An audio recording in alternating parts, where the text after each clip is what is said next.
तो दोस्तों आज हम बात करने वाले हैं एक ऐसा क्रिएटर के बारे में जिन्होंने अपने सपने को रियलिटी में बदला।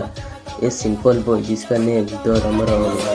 एक तो और प्यार बहुत है, मतलब बहुत ज्यादा अच्छी फैमिली है मेरी, काफी ज्यादा सपोर्ट करते हैं एक दूसरे को। तो इसी बीच जो मेरा जिगरी भाई है अश्वनी, उसने मुझे शायद को पहली बार यूट्यूब करने के लिए उसका भाई उसी ने बोला और अमित को एक आईफोन गिफ्ट करता है। अमित का पहला चैनल था प्यारे पॉइंट और फिर एक ब्लॉगिंग चैनल क्रिएट की। फिर तो आप देख रहे हो डोरमरोम कहाँ से कहाँ पहुँच गया है। और अगर हम बात करें ठीक ठाक बंदे की, सबसे छोटे वाला चाचा जी का लड़का है, उसका रियल नेम है शिवांशु ठाकुर। तो प्यारे पॉइंट चैलेंज को अभी वो चलाता है और फेसबुक भी उनके फैमिली का नहीं है और ठीक ठाक बंदे के घर के पास रहता है, इसीलिए वो भी एक फैमिली फ्रेंड कहलाता है। और राखी अमित की सगी बहन नहीं है, अमित की मौसी की बेटी है राखी, मतलब राखी की मम्मी और अमित की मम्मी बहन। तो मेरे को वही पकड़ लिया, पिताजी से उन्होंने रिक्वेस्ट किया कि एक बच्ची और साथ हमारी स्कूल और कुछ जानना है तो कमेंट करें और चैनल को सब्सक्राइब करें।